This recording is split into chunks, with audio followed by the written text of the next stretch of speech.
Mindfulness is ultimately about going inward, about going within, experiencing what is within.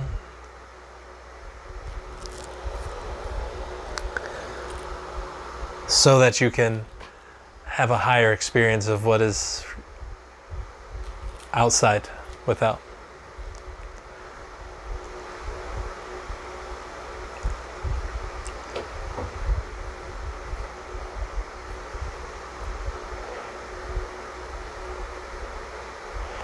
To touch life deeply has nothing to do with your circumstances.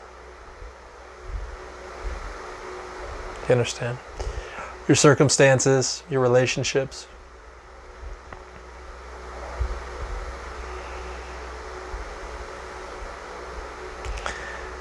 Touching life deeply.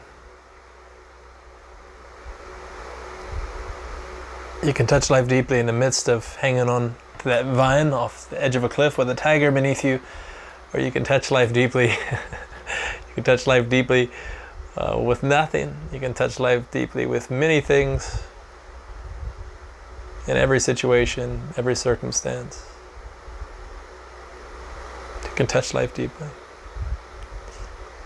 Touching life deeply has to do with first going within. So some of the homework I've had you guys doing, or I've suggested for you guys to do, has been about physical touch. But that's not really the homework. The homework is about touching the moment, being in your moment, present in the moment.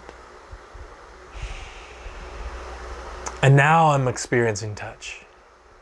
Whether that's my own touch, or whether that's the touch from someone else. Now I'm experiencing it. The more you realize the moment you touch life deeply, the higher the experience of that touch will be. So you actually sink into that touch more deeply, more and more deeply. So if, for those of you that did the homework with a partner, if that was a very ecstatic experience for you just to be touched in that way, to be intentionally touched, if you did your homework with a partner and that was ecstatic already, the more that you sink into mindfulness, the more that you touch that moment deeply, the higher that experience will get. Now what happens for a lot of people is if you become used to touch, the more you become used to it, your body takes that past information and says, well, I'm used to being touched, like this isn't a rush or a thrill for me or anything like that. But that's not the point. And that's still past information being brought into the moment. So you're allowing the past information to keep you from touching the moment.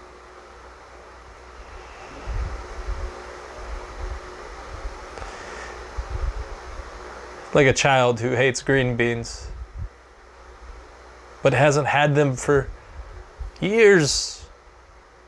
You talk to a teenager, I'm not eating any green beans. I hate green beans.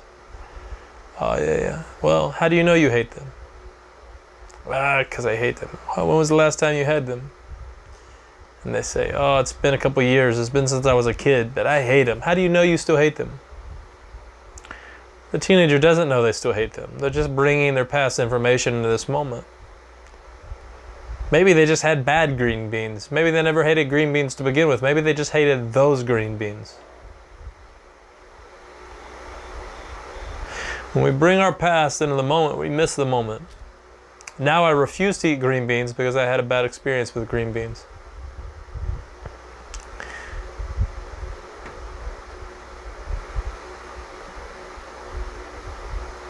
It's funny how the mind associates things like that, isn't it? This is where all isms come in. Someone has a bad experience with somebody of another color, and they associate all people of color, whatever color that might be, with that experience. They treat people like green beans.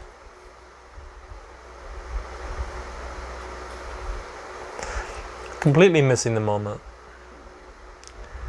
And so, Beth, how many times are we sitting together and you're thinking about something and I say, just be here with me. You're here with me, but your mind's keeping you from being able to enjoy it. So I've said this many times. You can literally be with the person you want to be with. Like I was trying to get TJ to understand some basic things, right? From the Sat song. You can sit there and he could be with the person he wants to be with and be miserable while being with the person he wants to be with. There are lots of times we're with the person we want to be with and I absolutely can't stand to be there. We're miserable right in the middle of being with the person that we think will bring us pleasure if we're with. But we're actually still finding misery there. And the whole time we're jockeying to that person about not being happy and about wanting things to change between the two of them. I just want to be able to have fun with you and enjoy you.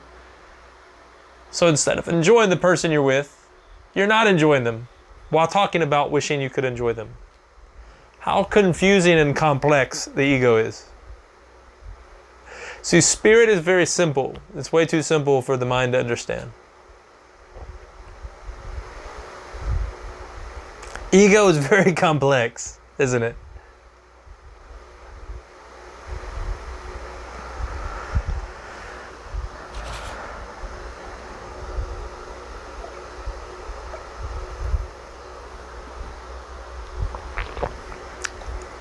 If you're touching the moment that you're in deeply, touching this moment deeply,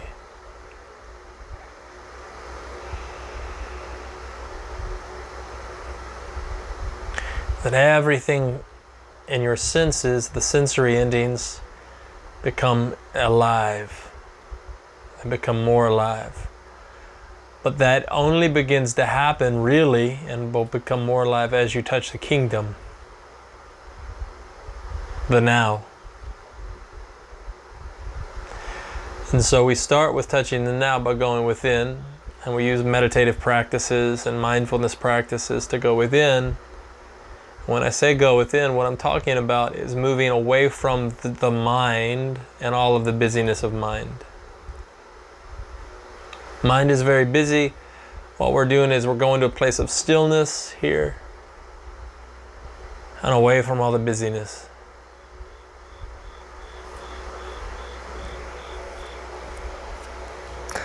When you breathe with every breath, if you're able to consciously breathe, intentionally breathe, then you're also able to allow every breath to be that same way.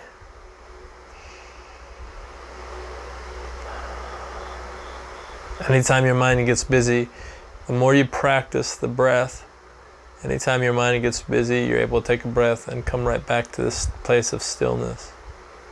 Are any of you experiencing that?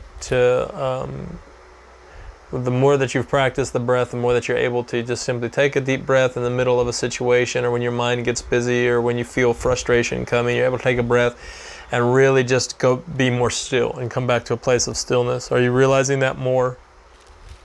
That it's easier to move away from all the distraction, all the busyness, any of the frustration or other things that are associated with the mind. It's easier to just let it go and come back to a place of stillness. You are? Is that something that you're experiencing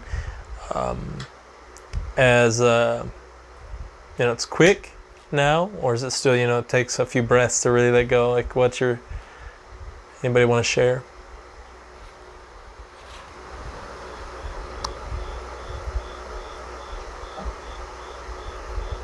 I don't know that it matters with me, but it's remembering to do it.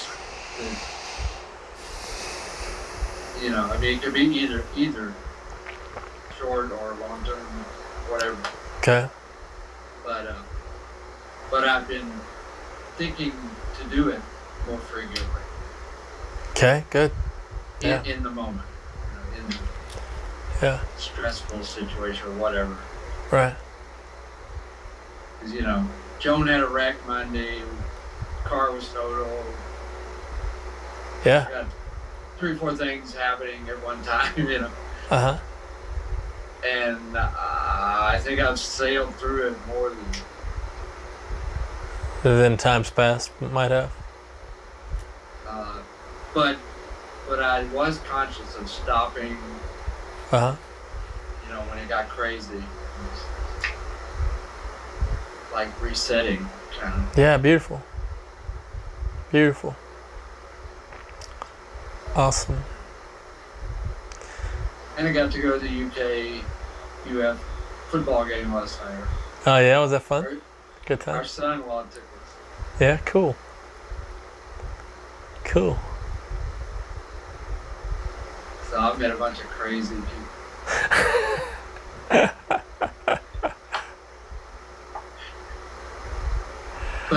but kind of along the same lines. The game was last night. Uh-huh. Our team wasn't doing so well.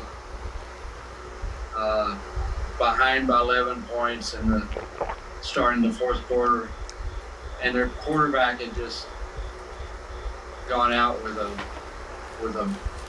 dislocated ankle. Oh. And they came back and won. But I was with people who were like dying out there, 'cause every mistake, oh God, I can't believe it.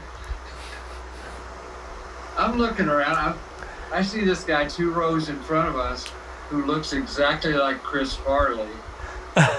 And he's acting exactly like Chris Farley would act at a college football game.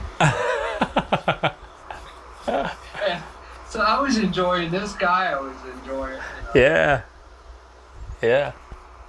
And then at the end, I guess after their quarterback went down, they pulled together tighter and said, hey,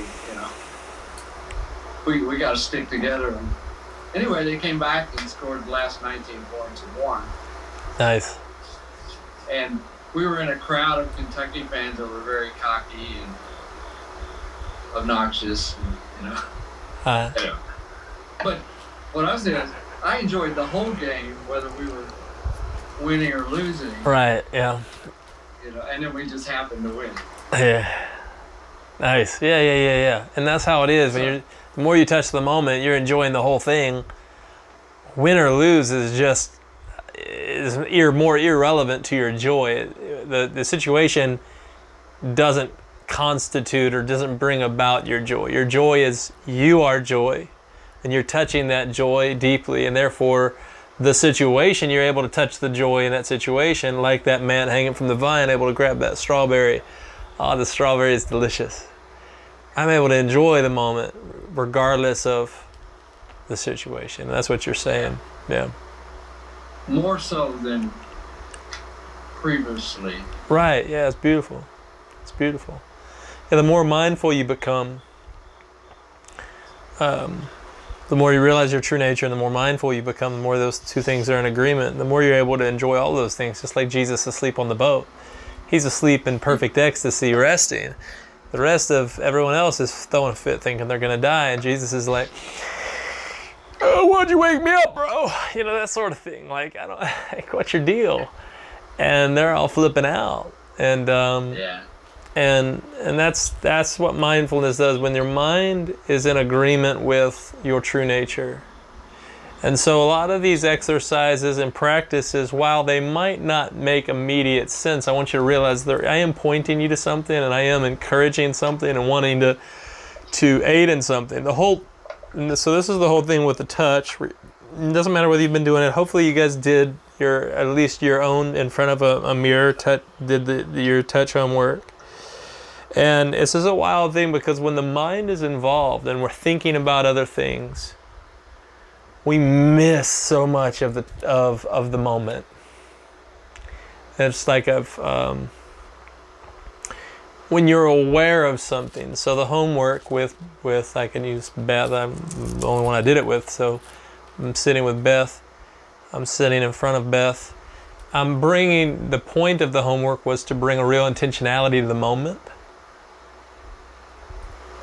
And now I want you to, as you're really aware of the moment and you're really understanding what you're looking for, so all of your senses, all of your awareness is becoming heightened to this touch. This is what it means to be in the moment. Your mind isn't wandering with what you're going to eat later, what you're going to do, or if this touch is coming with some sort of happy ending or something, because we already know it's not. This is not the point of this thing. The point of this thing is to be aware of the moment. So we're able to let go of all the thought. Just be here in this moment and be in the touch. Now what happens when you're touching yourself, if you did that, if you did both, wonderful. If you didn't do any of it, you're not going to understand what I'm talking about. If you did just one of them, maybe you understand. But if you did it with yourself, you'll notice sometimes your mind thinking a bit more. If you did it with a partner and you were the one giving the touch and you weren't all in the moment, just being in the moment. Now, the more that you touch that life deeply, the more that you go inward, the higher the experience outward.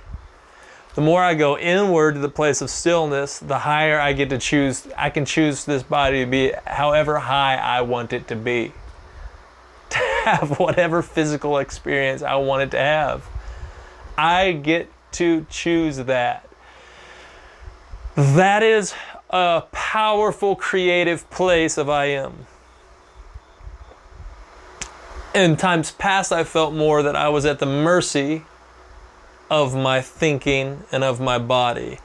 I feel high right now versus I feel bad right now. I didn't feel that I didn't know that I was the animated. I wasn't aware, I wasn't awake to the reality that I was the animating factor, bringing that high to the body, bringing that joy, that ecstasy to the body, enjoying that strawberry. That I was the strawberry being enjoyed and the enjoyment being enjoyed.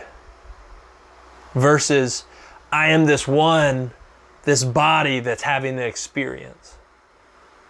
Those are two very different things.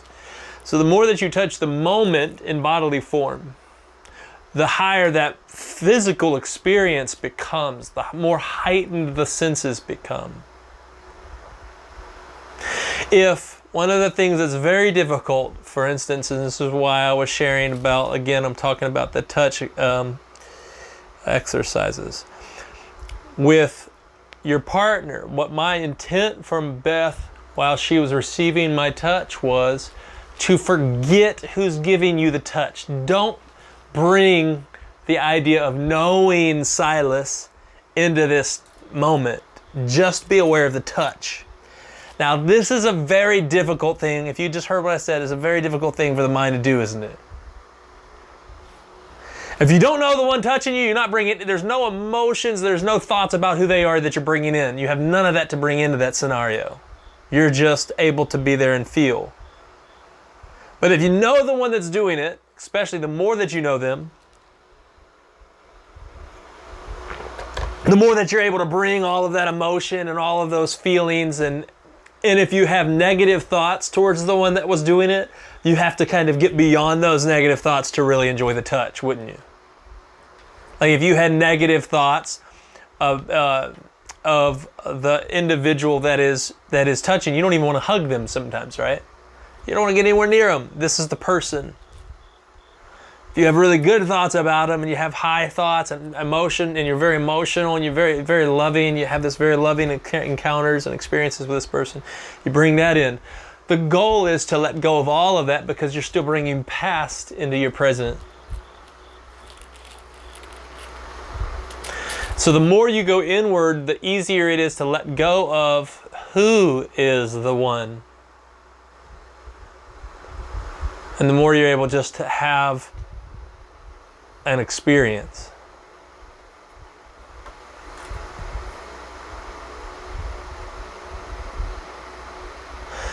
As long as the experience is being driven by your perception alone,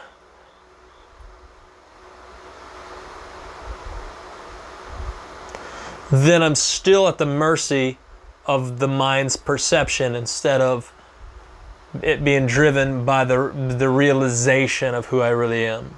of what really is. So, to go inward, we're letting go of all thoughts. We're getting clear. We're letting go of all the thoughts, all the stuff that's clouding my mind, all the busyness. Busyness equals tired. Busyness equals grumpy. A busy mind equals grumpy, frustrated, irritated, irritable. Have you ever been irritable? It's like having kids, you know. When you're just enjoying the moment you're in, the kids knock on your door. Hey, what's up? They leave. They knock on your door again. Hey, what's up? The kids knock on our door constantly.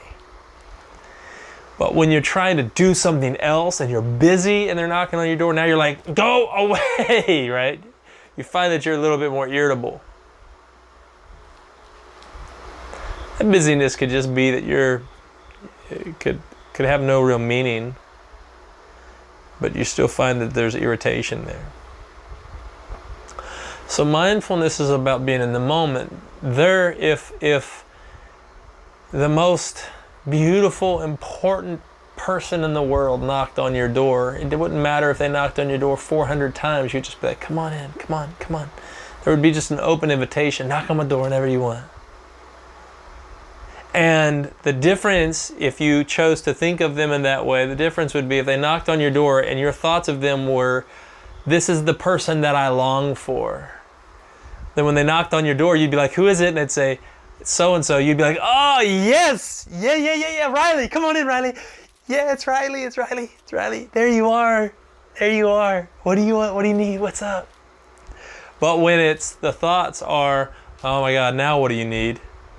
They knock on your door. Who is it? Riley. Oh, can't you do anything for yourself? What's wrong? Do you have to knock on my door? Do you see the difference? Now, what's the main difference between those two things?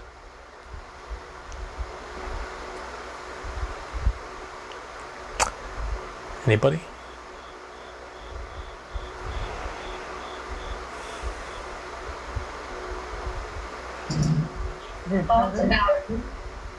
It's mindfulness. Three of y'all went at the same time. Mindfulness, yeah, okay, being mindful. What were you saying, Janet? What you're thinking about it. What you're thinking. Stephanie, what'd you say? Present, yeah. The biggest difference is your thoughts towards that person or towards that moment. If you're present in the moment, you're truly present, then you're accepting and excited about whatever comes. So the thing is, the more present you become, if you're touching life deeply in that moment, whoever knocks on the door is the most important person in the world. And it's no longer even that who is it? Oh, it's Riley. I've chosen to have good thoughts about Riley versus who is it? It's Uriah. Oh, no, Uriah. That's a personal thing. But when you're really present, if every person, every knock becomes sensual, every person becomes of extreme importance, invaluable. So the more mindful you become, the more present you become. You not only get to choose your thoughts more carefully, but then all of a sudden you begin to value the moment. You begin to value every step, every breath, every encounter, every touch, every sensation. And the value of that increases dramatically because it's no longer about what I think about it. This moment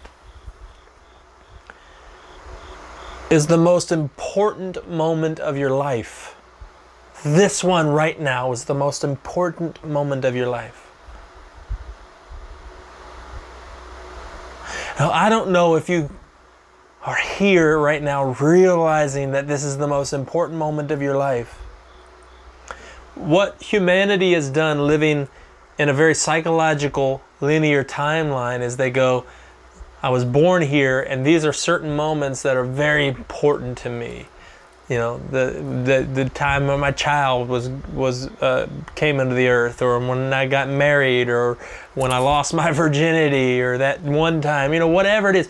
Like, all these moments are big for us. What I'm saying is that the more mindful you become, as you are really touching life deeply, every moment becomes your greatest moment.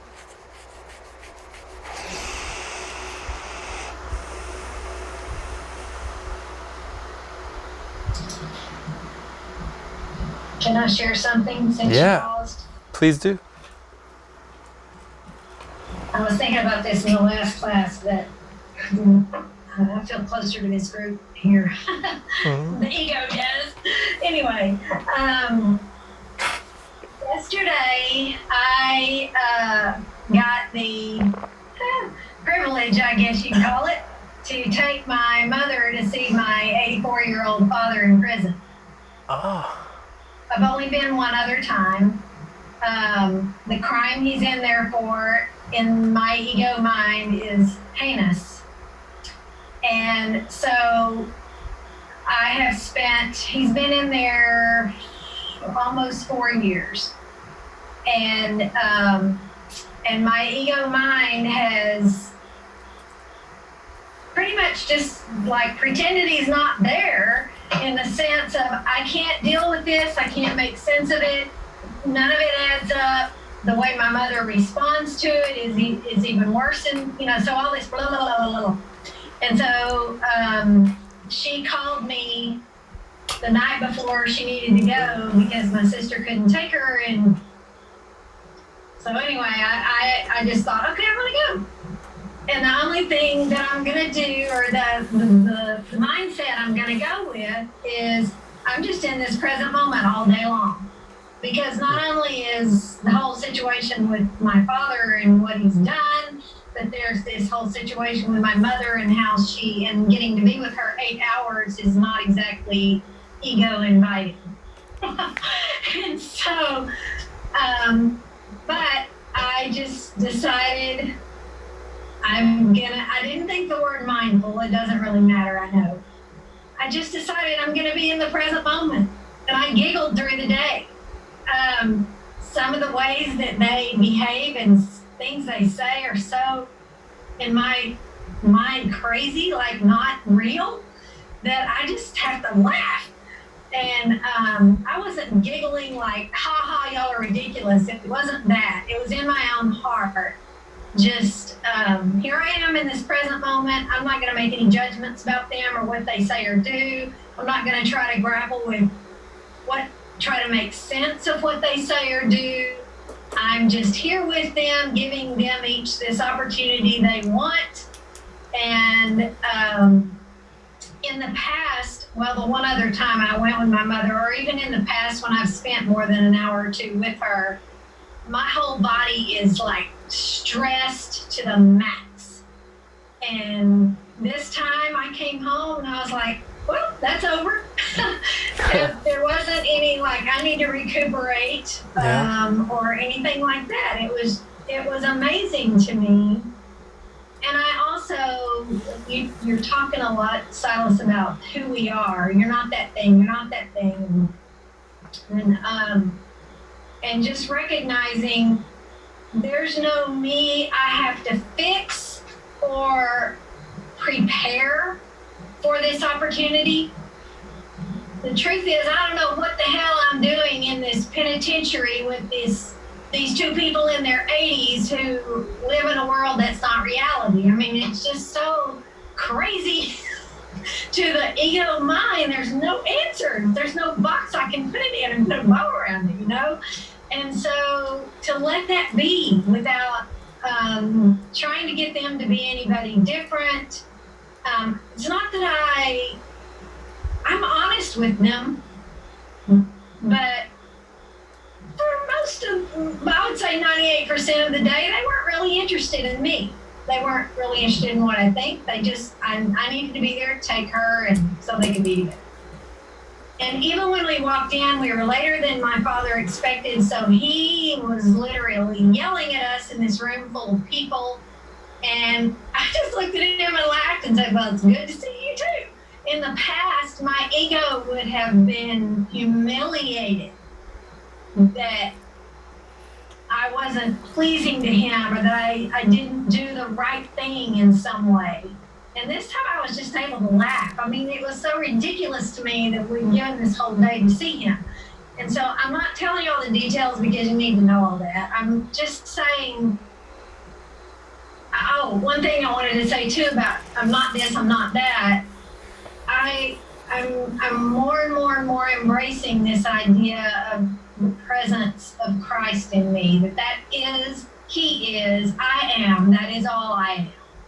There is no me to fight or to fix or to prepare about what I'm going to say. Or in the past, I would just agonize. How am I going to handle it if my mother gets super controlling? What am I going to say? You know, I try to have a script in my head or try to decide. And even when my father blew a gasket right when we walked in, I was laughing like, hello, we're here. And I realized, I mean, it's like the spirit reminded me, there's a guard in this room and you can get up and walk out anytime you want to. There's no reason to be afraid. And so I'm sure you'll have some thoughts that make this even better. And I know there's a long way to go still, but it was delightful to enjoy the moments, not because of their conversation or their behavior or anything, but just because I was in the day and in the moment. Yeah. Is that I'm making sense? It's beautiful. That's beautiful. Because when you touch life deeply, like what Dean was saying, a completely different scenario. He's at a football game. You're at a penitentiary, but you're able to enjoy the penitentiary in the same way that he was enjoying the football game. Yeah, I was talking to the guards and asking about their lives. And and you're able to, because the enjoyment isn't about the situation, the circumstance. The enjoyment is here. It's within. And the situation didn't tell me anything about myself at all. No. And whether people think it's humiliating to go visit a family member in the pen or, you know, I mean, I realized after I left, you know, they probably wonder, like, am I crazy? Because I don't go in there with my head hung down. I'm talking to them and engaging them. And, you know, guards are all stuffed shirt, you know, no smiles. And anyway. Yeah. It was a learning experience. Yeah, and that's beautiful. And so this is, like, these are stories, what you guys are sharing are beautiful to me because you're sinking into that present moment. The depth of this,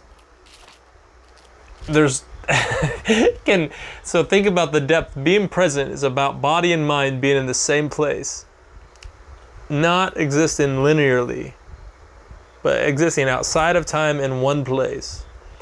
But when the body and the mind are involved in any of this, the experience that you have can go up and down. There's different degrees of the experience that you can have, not one being better than the other. So you could have a really high experience. That high, super high experience is not better than just your baseline present moment experience. It's not, so you shouldn't think of it as better or worse, but you should think of it as, how deep or how high do I want to go? You know, like, and so the more present that you become, a lot of times the higher. So the more that the deeper you're touching that moment, a lot of times the higher that physical sensation can become. And so it can go from, I'm choosing to enjoy this moment, I'm going to be present this moment, and I can have some fun, I'm going to enjoy the moment, to really being blissed out of your mind in that same moment. But these are all, and it doesn't have to always be that way. It can be whatever you get to choose. That's the point. You may not feel like at this moment I'm going to make this choice. And when I take a deep breath, that I feel all my brain go into super high mode, and I feel like I just dropped some acid or something. Like you might not feel like you're at that point where you can make that type of physical decision or impact your mind and your body in that way. But you are, with every breath, as you go within, you are able to begin to choose to be here. Clear my mind, I'm here. Your experience of your father in the past, and even probably a little bit in this experience, has to do with all that he's been convicted of, and the heinous crimes, and the various things that you're already coming in with, the perspective that you're already going in with. If you didn't know who it was that you were visiting, and if you recognize that nothing of the past remains, but you're going to visit this brand new being. Let's just say you heard of somebody that was had the same crimes. They're in jail, they're in the penitentiary, they're in prison, they've had the same crimes, they committed the same crimes that your father committed, but you don't know them. But you've heard that they are completely this brand new person. Then you would visit them with a different perspective than you would visiting somebody that you had heard had committed crimes, and your thoughts towards them are that they've just committed these crimes and they've done these things, right? So this is like bringing, when nothing of the past remains, then not only are you here present in this moment and none of that matters, but my mind now isn't bringing in the past in any way, and so my mind is no longer disrupting in any way my touching of the moment or my enjoyment of those that are around me. Does that make sense? Yeah, you'll laugh. While I was sitting there looking at him, and he has this angry face all the time, and I hear Silas's voice. You're a good boy. my mind goes, I ain't there yet. That's all right. That's okay. And also, what you were talking about breath earlier. What I noticed Saturday was when the Spirit would remind me, and that you're alive in this moment. This moment is whole. You're whole. This is whole. And even the one, the thoughts of oneness, and my brain can't comprehend it. I just get to know it. Just like my brain can't comprehend what he's done, and I just get to, like you said, leave all that. It's like trash that I swept up and dumped in the trash can for that moment, because that's the only way I could be present. Yeah. And so, but when those thoughts would come to you can be here, or you're safe, or just encouragement constantly rising up within me, and I'm talking to him, I'm loving on him, just talking to him, listening.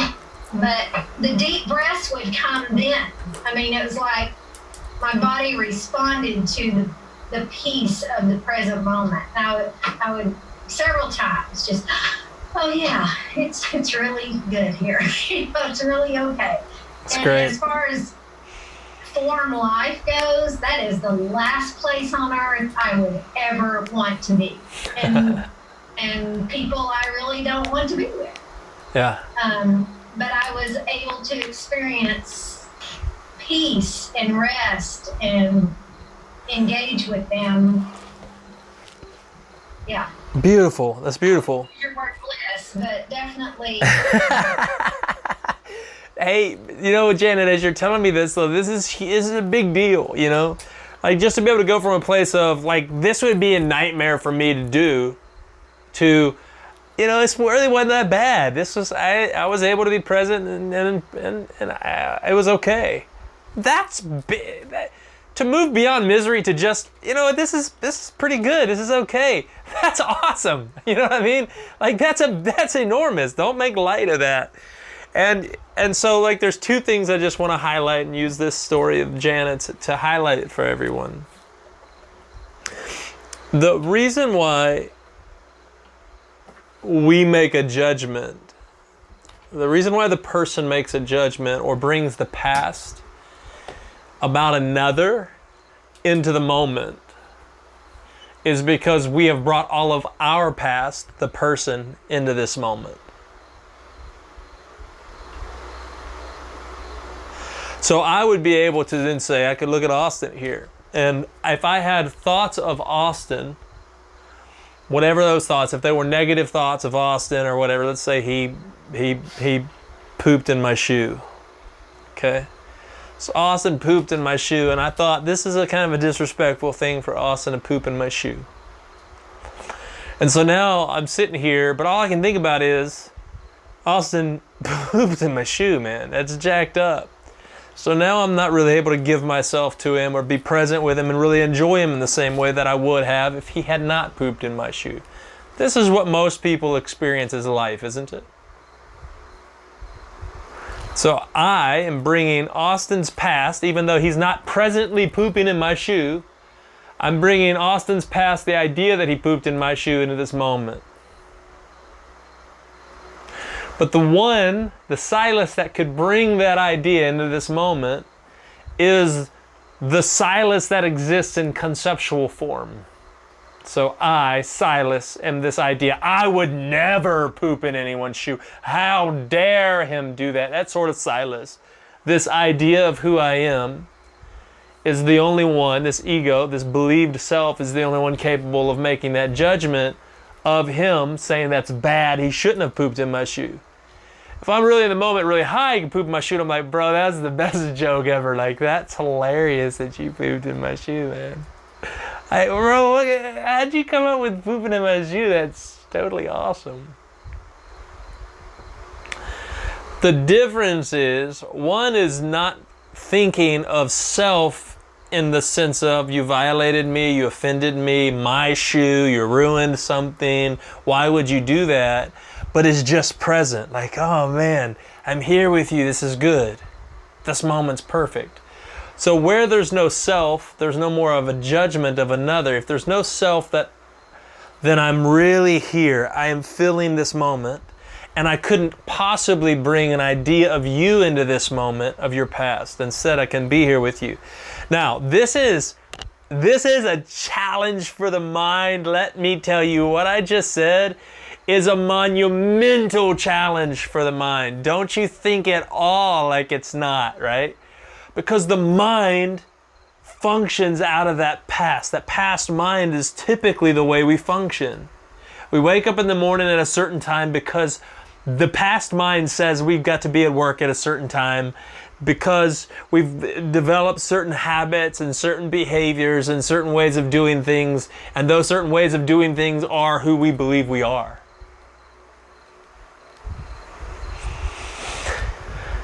Then I think to myself, this is the one, this is the Stephanie or the Janet or the Dean that is being present. I, Stephanie, am being present. But it's the I, Stephanie, with all of this ideas that is trying to be present. Now what I'm taking you to is a higher place of presence, where I'm saying there is no Stephanie that's present. The idea of Stephanie, when you let go of the idea of Stephanie, you are the presence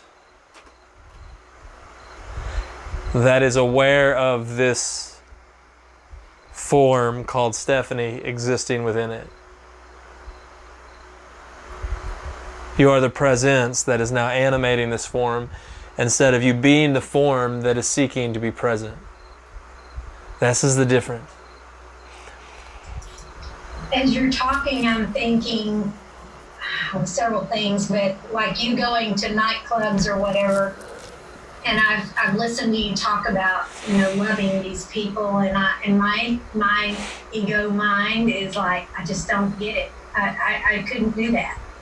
I could love them, but I couldn't see past in the middle of the situation like you did. That's what, but this thing with my father and other situations, but this was just the most recent example in my life that, like you said, I don't have to. I think my ego mind, everybody's may work differently in some ways, but mine wants to figure it all out. And it was like I shut the door on, like voices outside the door, like your kids. Yeah. Wait, there are unanswered questions. You got to figure this out. You got to know how it's going to go. You got to, and it's like, no, I'm not going to make any reasoning. I'm not going to answer any questions. decisions, Yeah. I'm only going to be in the moment. I have no idea how I'm going to act with my parents. I have no idea what's going to be said or done. I don't need to know. Yeah. And that brought so much peace. And when something came up, like him jumping up out of the chair and yelling at us in front of these people, and me not sure what he's about to do, and for just a split second, and able to just go, well, it's good to see you too. And laugh instead of taking it on in that ego mind that's got to handle it all so perfect, whatever that looks like, which is ridiculous. Yeah, that's the feeling of control. Yeah. And the mind seeks to control things because it doesn't feel safe outside of that control. So we get into habit energy, the mind gets into that habit energy of needing to control something. If I understand it, I feel I'm in better control of it. Or if I know exactly what's going to happen, I feel safer. I feel like I'm in some form of control. So letting go of control is an illusion. Like, it is a complete illusion. And control is the sense of, it has a sense of wisdom.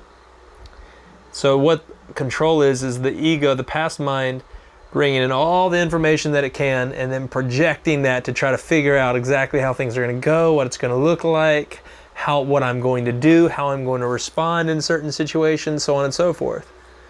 Jesus said to his disciples, he's like, listen, you're going to be arrested, you're going to be thrown in prison. Don't even worry about what you're going to say. You're going to be taken hauled before magistrates and all that stuff. Don't even worry. In that moment, exactly what you need to say will just flow from your mouth. The Spirit will bring to your mouth what you need to know. The Spirit he's talking about is you. Me, who we really are, is going to flow from this form's mouth. The Christ in you, the hope of glory, is just going to manifest itself. And you don't have to be in control, because only the form is afraid.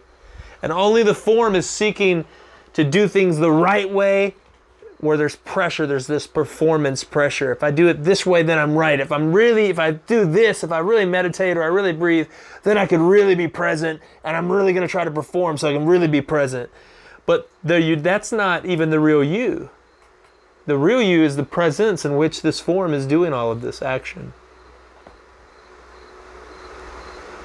You are the presence in which this form is seeking to be present.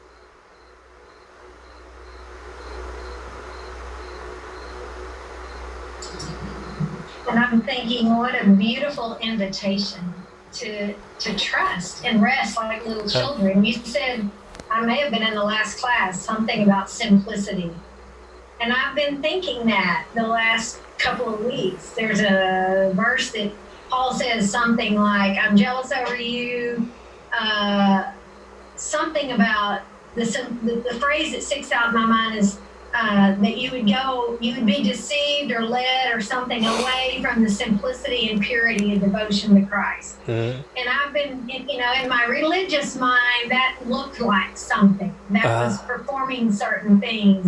And now I'm looking at it more like little children that just love to be with their parents. Yeah, absolutely. Yeah. Just that kind of carefree trust. Yeah. They don't care if they poop in their pants. Yeah. Mom and Dad are, they're oblivious. Mom and Dad are going to take care of it. They don't know where the meals are coming from. They don't have plans for tomorrow. Yeah. And we're not children. We're quote unquote American adults. And so that ego mind is like, get real, but beginning to see that the wisdom I want, the answer I want, for instance, how to deal with my mother's controlling nonsense, I will know in that moment. And it may look pretty and it may not. I don't even get to judge how it looked or how it felt or and I get to trust, like you said, in that moment I'll know. Yeah. And some decisions need to be made ahead of time, obviously, but I'll know and I won't be, I think you talked about this maybe Wednesday, but agonizing over a decision and getting more and more information. And, yeah. I mean, that's the ego like in prison. I'm Yeah. frozen because I've got and in a sense, with my parents, that has kind of, as I'm talking and figuring this out, that's kind of been where I've been. I've been frozen, not able to love them where they are because I couldn't make sense of all this pooping all over us. I mean, not just me, but my family. You know, he didn't just poop in our shoe. He pooped on everybody in the family and everybody. Yeah, he pooped in every shoe, yeah. And so, letting go of all that, little children just live in the moment. Yeah. They can go to bed bawling and mad and wake up the next morning like it never happened. That's right. They don't carry it one day to the next. They just trust, joyfully trust, and it's that simple. Yeah. So I just want to keep practicing. Yes, do, because the simplicity, the complexity exists in duality, simplicity exists in oneness. Where there's only one tree, where 1 + 1 = 1, that's really simple. But in duality, it's just so complex. Now there's all this right and there's this wrong and there's all this good and this evil and these awful things, and I've got to figure it all out, and I've got to make sure I'm righteous and I'm holy and all my decisions are adding up, and I'm practicing. Oh, it's so much work. But when you're just able to simply be and let the chips fall where they may, you just be. Rest. Things are good. This moment is perfect. All the pressure's off now. This is simple. This is childlike. Unless you become as a child, you cannot realize the kingdom. You cannot see the kingdom. You cannot experience the kingdom unless you become as a child. And a child sees through a singular lens. Doesn't see through a lens of good and evil. That's taught to the child.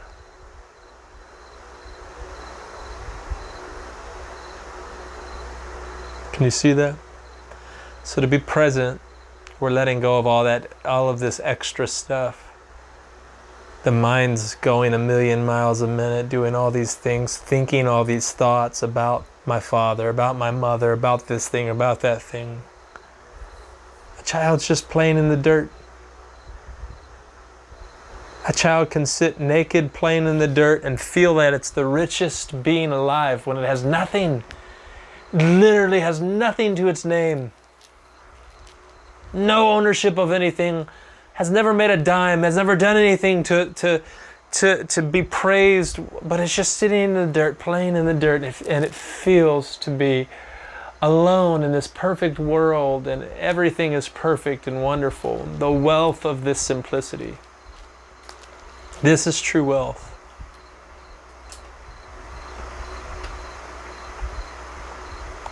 This is true wealth.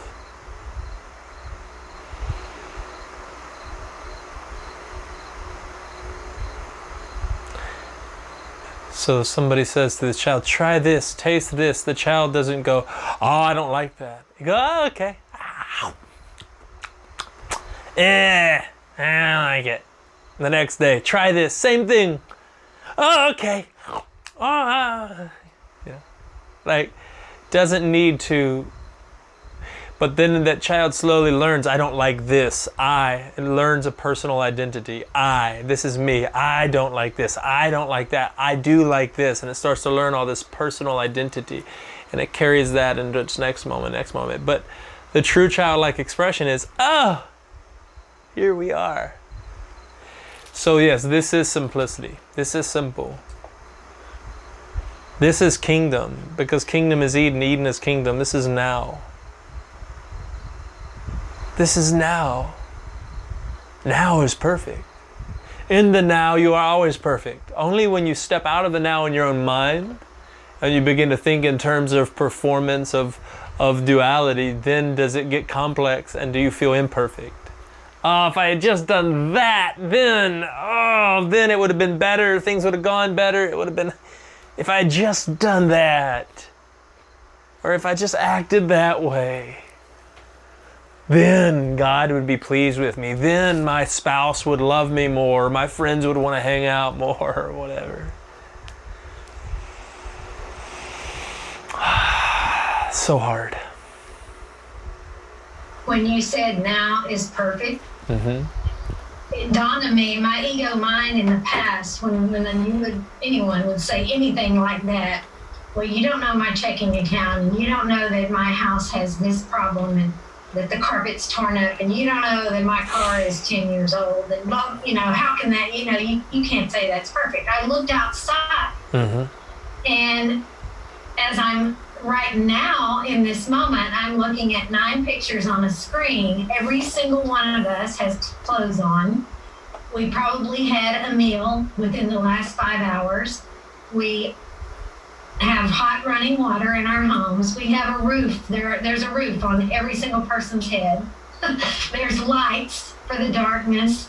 I mean, there's so many gifts, and the fellowship in those 9 pictures in this moment has nothing to do with what kind of car I drive, or what my bank account looks like, or how my carpet is rolled up. None of that. And coming into the now, where that past mind is not, but my XYZ, but my relationships, but my children, but my money, but my health. We're here now. And that was what blessed me about yesterday. I could just be here now. And without any, I didn't know how I was going to love them. I don't have a clue how to love those 2 people. But they were loved. Yeah. Yeah. And it was okay. Yeah, that's good. That's good. That's beautiful. That's beautiful. All right. Well, let me give you some practical things here to play with, and then I'll see if any of you guys have questions or anything. Okay. Let me ask, did any of you actually do your self-touch? Yeah. Stephanie, you shook your head. What was your experience like, Stephanie? I knew that it would be different if somebody else was involved, because it was hard to get the mind out of it. Mm-hmm. Mm-hmm. I tried to be as neutral as possible. Mm-hmm. Okay. So every time, if you practice this, I remember I said it would be a good idea to practice it at least once a week. And this is just this one practice. We're going to have many, many more practices. But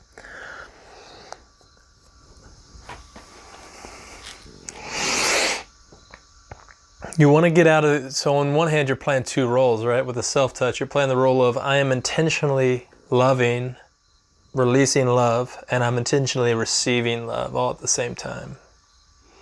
So instead of doing that, what I want you to do is, I want you to do the self-touch, but I want you to just play one of those roles and leave the other, so you're not responsible for the other.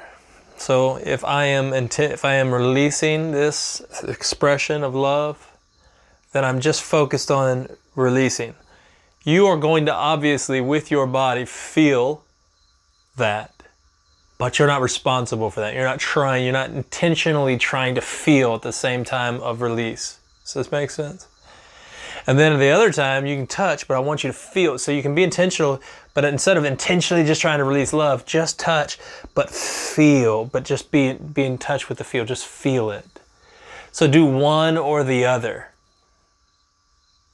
Do one or the other your next time. So you sit, breathe, clear your mind, and then just get really intentional and do one or the other. You're intentionally receiving, intentionally giving, but you're touching. And the reason why I'm encouraging you to do it in front of a mirror in a seated or standing posture or whatever, seated posture in front of a mirror, is because I want, if you're just feeling, close your eyes. But if you're releasing, open your eyes and see. And I think this is a powerful thing, because what you're learning to do is let go of I am this body. Now this can happen even when you're not doing the self-touch, but you're learning to let go of I am this body.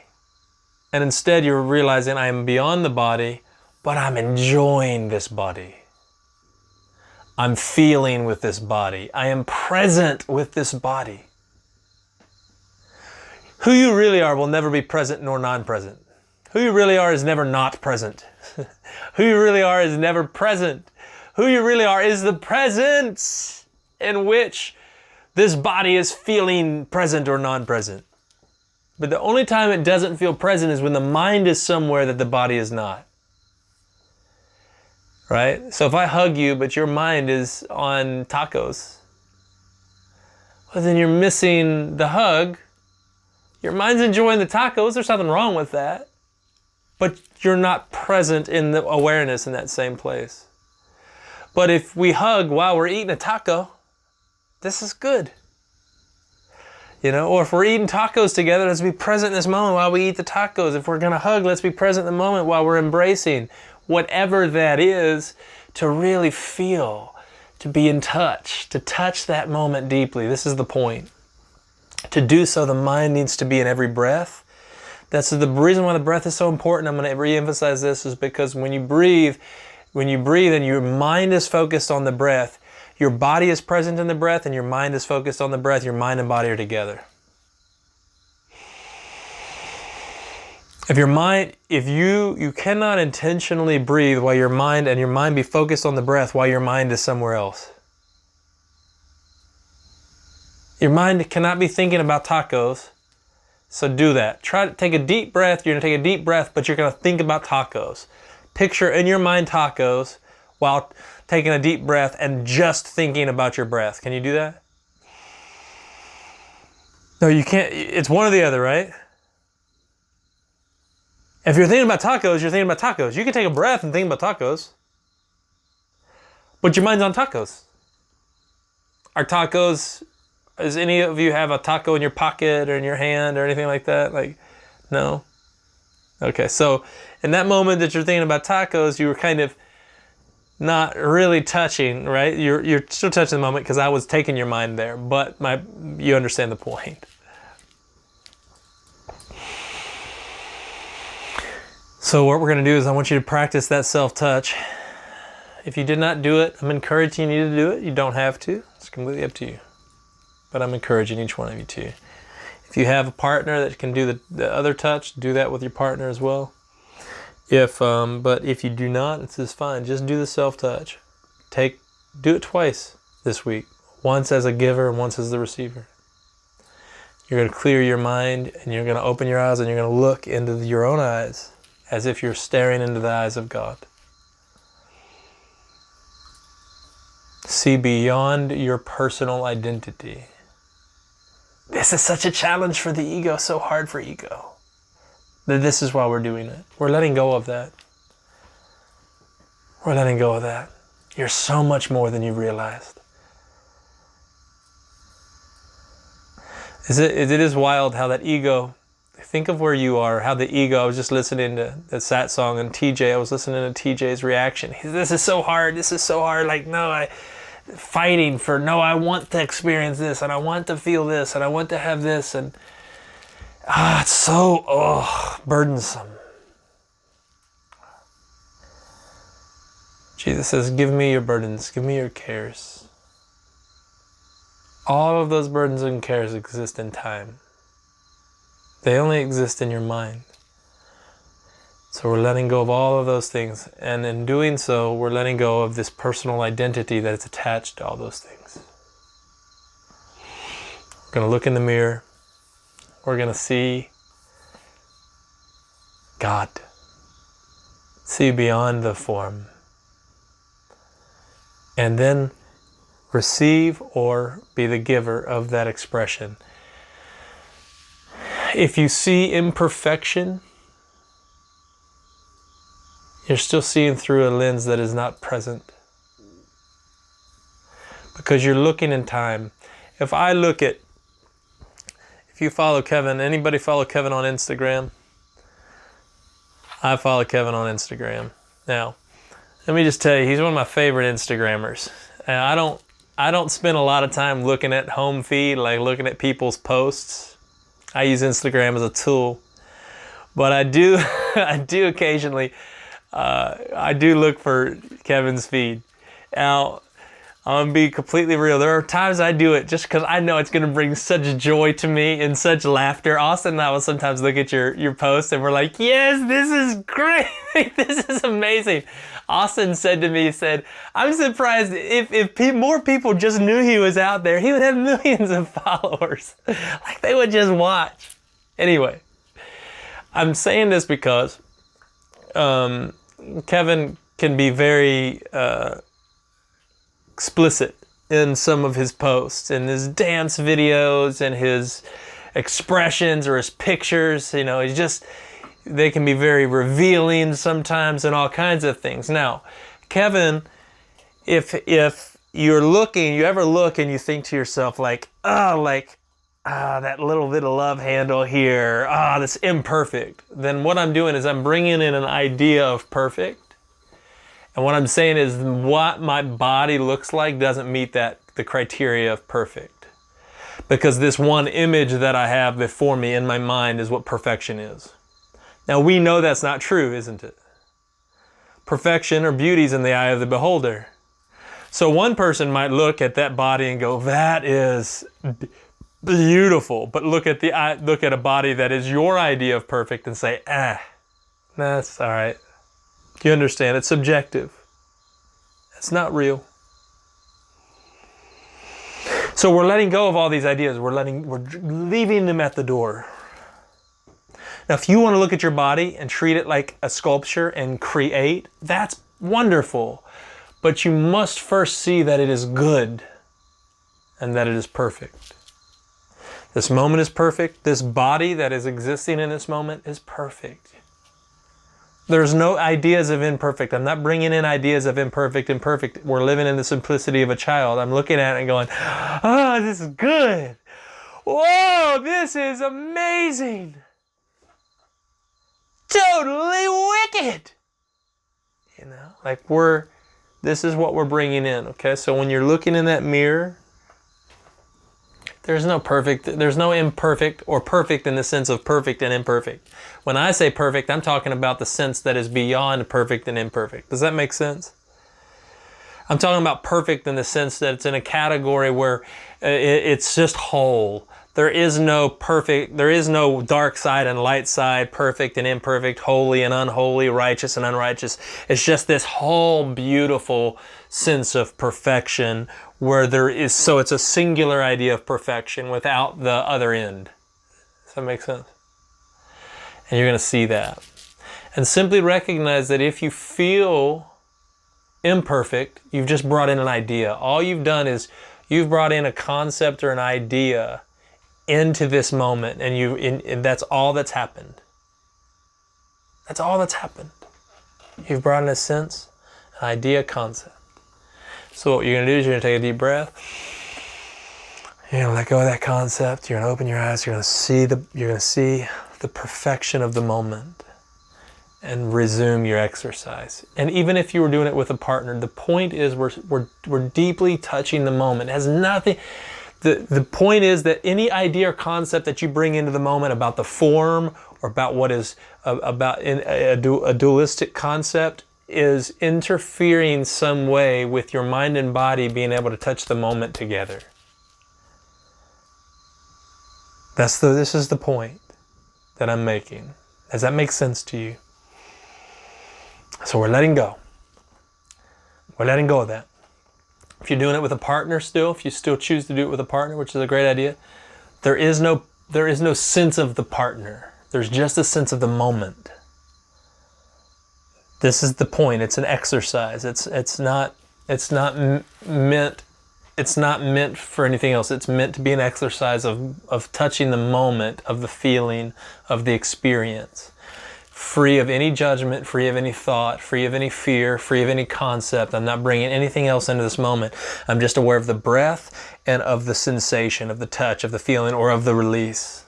This is it. This is all I'm aware of, and I'm just going to come every time you do it. You the point is to sink deeper and deeper into that awareness. Okay. Does this make sense to you? Yes? Okay. Any questions? Kevin, go ahead. The thing is that progressed in the sense that it doesn't really matter anyway how perfect you are visually. People will scrutinize you at any level. Oh, for sure.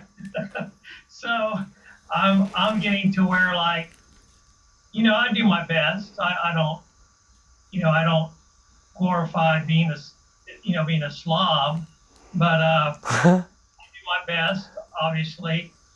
And the things that some might consider imperfections, others might see in a different way. And sometimes it's the same thing with me. So I try not to over analyze it. I'm pretty good with being creative.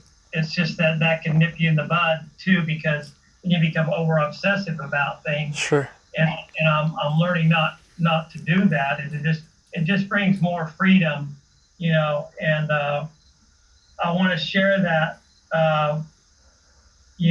Maybe that was going to be your next question, was those that got to experience this touch with somebody. Well, I had a couple encounters. It wasn't the exact assignment, which is fine because I couldn't make that happen, but it was close, and it was in a place where I couldn't have complete, safety, but I still pushed the envelope and got by with a lot. And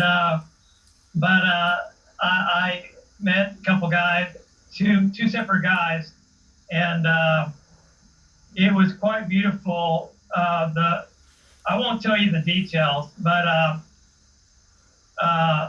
it was the revelation that I got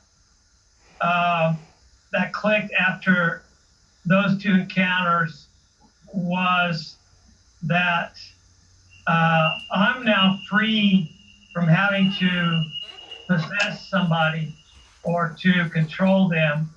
I don't know. It just happened after last class.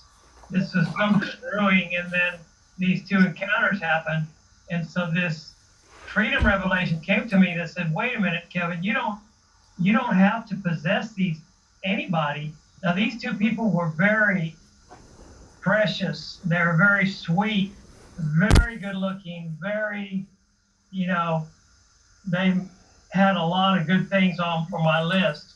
But whether they rejected me and they didn't, but even if they did, it doesn't matter, because I had this thing my whole life where I would want to possess somebody in the sense that they were mine and they really, liked me and we're for each other. And I'd even fantasize about people that I had no business fantasizing about, like, why in the hell would that's not even an issue. Why would we even be together? Because it just wouldn't flow in real life. But in my mind, I thought, I want it. I want you. I want this person. I want to suck the life out of them, and I want to have them. I want them to have me, and I just fantasized and obsessed over it. Even till this last point, I was getting better through our interaction, but I still held on to it like a fantasy, and I realized that I don't have to do that anymore. I'm already one with them. I already got them. I already have them. So the physical and the emotional, I may not even really want. But I'm acting like I want something that I really may not even want after I get it. And I've done that several times where I've gotten it and then I go, I don't really want it now, but it was just a game, and it was just a fantasy, and it was just my ego, and it was just something to do but it also hurt because I always, if they rejected me, then I felt like, oh shit, I'd go on, but I said, damn, I want this person, and then if I get them, I may not even want them. So I got that revelation, and it just, I don't know how it happened, but it just clicked after those two guys. So it may not have been the exact thing that was supposed to happen after the sign, but that's what happened to me. And I love it, Yeah. I'm not obsessing, like every time I start going that direction, I go, Kevin, Yeah. you already have them. You're already one. Yeah. So just relax, and I feel a lot of peace about that. Yeah, because that's exactly what the past mind does. The past mind goes, oh, I had an experience and it was really good, so I need to have this again, and I need to go back to you, and it needs to be you, and you shouldn't share this with anyone else, or I shouldn't share. No, you're mine. The past mind's always trying to claim ownership. The ego is always trying to claim ownership. But where there is no ownership, where there is no you, and so that's a beautiful realization, and that's the difference between knowledge. Like you can be stepping slowly, incrementally into that awareness, and then you might have a moment that it hits you. Oh, I've never really wanted this. Nobody actually does. Like I've gotten reports back from individuals for quite some time that said, at first I fought against the things that you've said about ownership and possession, and then I realized as I let go of these things, I realized how much more that person that I used to try to own that I now don't, how much more we enjoy each other now that we're not in that place. And like, I'm not trying to own them. I definitely don't feel like I do, but we are able to enjoy each other in a whole different way, in a higher way.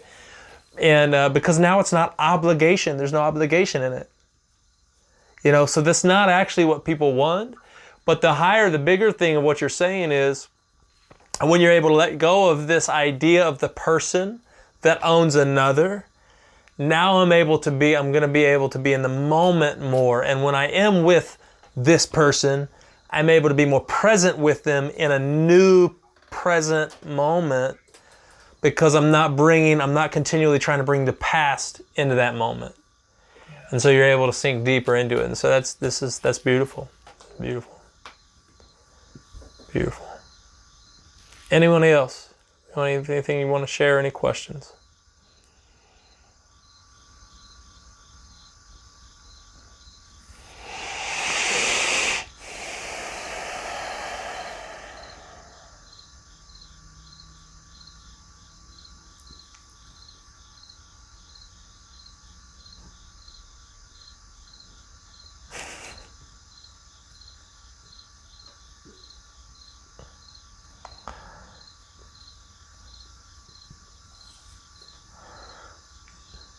Okay, take that as a no. Beautiful. All right, everybody feeling good? Yeah, it was great. Awesome. You couldn't see you guys. We're working outside. We got put together a little bit again, but it was a great class. We heard it outside. Yeah, I saw you outside there doing a little yard work and stuff.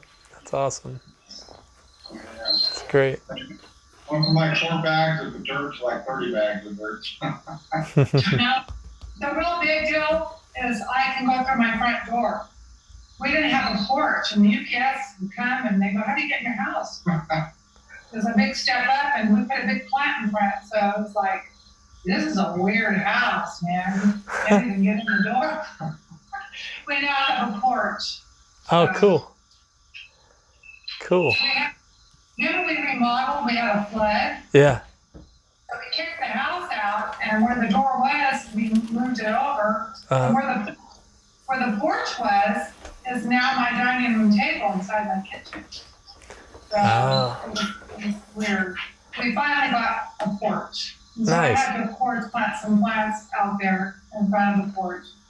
I have to have flowers, because my other flowers, we ripped them all out to put the porch in. Right. So, Gotcha. and I said, but I can hear Janet. I can appreciate that, Janet, because I've lived a similar situation, but fortunately for me, my mom was pregnant with me.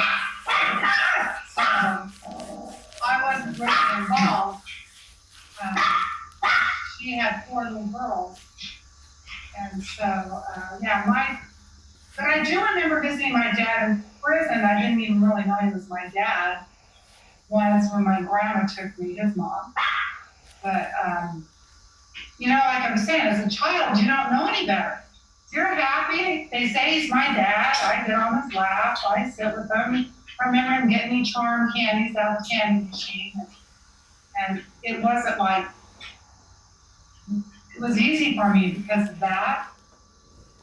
But now he's 96 years old. He lives in Oregon by himself, and his health is failing. And me and Ricky, we've gone to visit him, and he really appreciated it. But I don't have any expectations of him or any really memories either way. He just wasn't really present. Yeah. So but I did have some drama for me inside a couple of times when I felt that he really remembers me as this little girl. He doesn't know me, and that used to kind of irritate me, years ago. But that kind of stuff, it's like you want it to be a secret. You don't really, conversation. Yeah, da-da-da-da-da-da. And then the prison thing, but they're just people. They're just people, and what more do they really need? Someone not to come in with a how should I say it? See them in a way before we even go in, and it really would lock you up. I understand why that would lock you up, trying to let that go just so you can see them fresh and really look beyond the life things that you endured with them. That's beautiful that you went that far, that you even went. That's all I want to say. That's a start. Yeah, it's beautiful. It is. Yeah. But the child thing is a lot easier in a kid. I love you, Janet, and I wish I lived near you. I would have gone with you. Thank you. That would have been great. You could have laughed with me. Okay. Yeah. And as you're talking, I'm thinking, you had almost no experience with your father. I had experiences I wouldn't want anybody to have with the father, and yet none of it matters in the present. No, it doesn't. But my sister Beverly, who isn't with us anymore, now she was the one that had the bad experience. And you know what?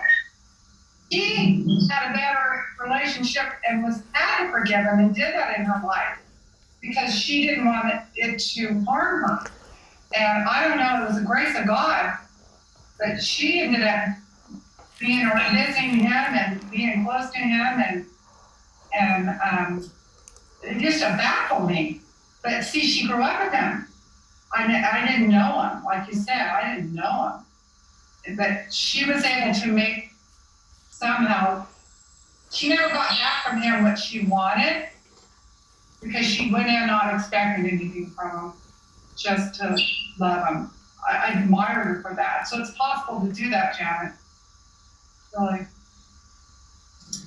At the same time, and Silas, I thought you can speak to this, but I don't want him out of prison. I mean, I don't want,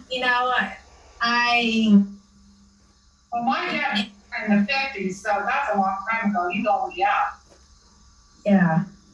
I don't want him to be able to hurt anyone else. And, yeah. And there's no ill will. And I told my mother this yesterday. I have no ill will at all toward my dad. I mean, outside my ego mind, the ego mind recoils, but but I just set that aside. At the same time, I don't trust him and his behavior and his, I wouldn't be alone with him. I wouldn't be probably, I don't know. So, Well, but that's a projection in the future, you know, that I don't even spend time thinking about because it's not now. I don't even have to think about that now. well, I understand that because when I had my children and they would go visit their grandpa, those thoughts, they come through your head. But I didn't feed it to them. And I can relate, trust me. You know what's cool, Janet, is that it's not up to you where he spends his time, when he gets out, or if he gets out, or whether he'll ever, you know, that none of that's up to you. And so none of that's in your hands. You can just be in the moment, and whether that's him in or him out, you be within. You be in your moment and let it unfold, and trust that what is even beyond those physical expressions, whether they are healthy or unhealthy for others, that every individual, every being is truly beyond that, and is not the summation of their past. Their past does not make them what they've experienced, or what they've given to others is not who they are. You are not your past any more than he is his. And so you can simply let go of, first of all, it's not up to you, and it's okay that you feel those feelings, but it's not up to you. So you can let them go. You don't need to even think about it. Doesn't need to be a thought. He is where he is, wherever that is, and you are where you are. And if you want to think about him, then choose to think good thoughts. But, you know, as good as you can. And otherwise, let go. You know, if thoughts come, what I would suggest is if thoughts come that aren't good, like that, like it just doesn't feel good, then observe them, take some deep breaths, and let them go. And just let all those thoughts go. Come back to that place of stillness, to the breath, and just let it go. And I think, I don't spend much time thinking about it. Yeah. I don't spend any time unless it's a conversation like this. Sure, because yeah. In the present, I'm not his daughter. I'm here fellowshipping with you guys. I'm not in that role. I'm not wearing that hat, so to speak. And even when I am in his presence, I mean, I'm there as you. I like what you've been saying, as the presence more than I am as the daughter. And that's where the peace is for me, is living in this moment. I've got 6 children that I don't see and who don't talk to me. Uh-huh. And in this moment, they're not here. And I don't spend time, they come to my mind every single day, but now instead of all the pain and agony that TJ was talking about earlier, and you use the word misery, mm-hmm. of what the mother identity used to give me, and the daughter identity. I mean, there was a lot of misery in that as well. Uh-huh. Now, like in this moment, I'm not a mother or a daughter. I'm here with you guys. Yeah. Yeah, absolutely. Absolutely. Yeah. Letting go of those beliefs and those identities is enormous in experiencing freedom and being present. Though every belief and identity will keep you from truly sinking into the present. It'll be a hindrance to you being able to really enjoy the present moment. So just always, let go. When those things come, just let them go. As quickly as they come, they will also be let go of. That's the beauty of them. They're impermanent. They come and they go. So, all right, well, we're going to wrap up right there. I appreciate all your thoughts and all of your presence being here with us today. And I love you guys. For those in the mentorship, I'll see you on Wednesday night. And again, keep in mind, you can invite people to come out to the set song. I was glad TJ showed up. It was nice to have some fresh meat. So, keep in mind, you can invite people to come out to the set song. All they got to do is click on a link and put in their email, and they'll get an email. It's all automated. So I look forward to seeing you guys soon. If I don't talk to you before, I'll see some of you on Wednesday. Everyone else will see you Sunday. So I love you guys. Thanks for being here. Talk to you soon. Good night.